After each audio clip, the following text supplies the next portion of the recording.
Hello class 11। আজকে এই শর্টসের মধ্যে দিয়ে পারমুটেশন অ্যান্ড কম্বিনেশন, যেটাকে বাংলায় বলা হয় বিন্যাস এবং সমবায়, তার একটা খুব ইম্পর্টেন্ট প্রবলেম সলভ করে নেওয়া যাক। বলেছে কি বলেছে, একটা বৃত্তের ওপর 21টি বিন্দু প্রদত্ত, ওই বিন্দুগুলি দ্বারা কতগুলি জ্যা অঙ্কন করা যাবে। ইংলিশে বললে বলা হয় যে একটা সার্কেলের ওপর 21টা পয়েন্টস আছে, এই পয়েন্টসগুলোকে কাজে লাগিয়ে কতগুলো কর্ডস আমরা ড্র করতে পারি। তো দেখ, সবার আগে আমাদের জানতে হবে যে কর্ডস বা জ্যা কাকে বলা হয় থাকে।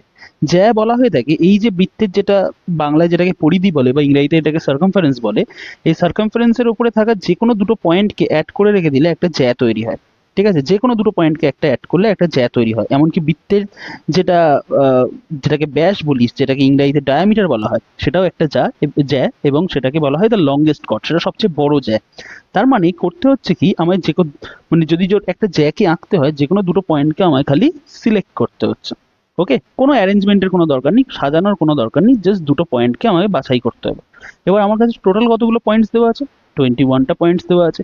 তো 21টা পয়েন্টস থেকে আমার জাস্ট দুটো পয়েন্টকে বাছাই করতে হবে। আর যদি বাছাইয়েরই খালি কাজ থাকে, তাহলে হচ্ছে আমাকে সি ইউজ করতে হবে। এখানে তো সাজানোর কোনো ব্যাপার নেই, সেজন্য আমরা পি ইউজ করব না।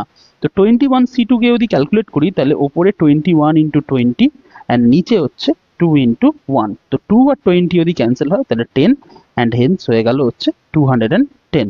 তো এইটা আমাদের অ্যান্সার। তাহলে এখানে কোনটা কারেক্ট অপশন হবে? এখানে আমাদের কারেক্ট অপশন হবে অপশন বি। এরকমই পারমুটেশন অ্যান্ড কম্বিনেশনে যদি আরো ভিডিও পেতে চাস, তাহলে আমাদের চ্যানেলটাকে সাবস্ক্রাইব করে রাখ।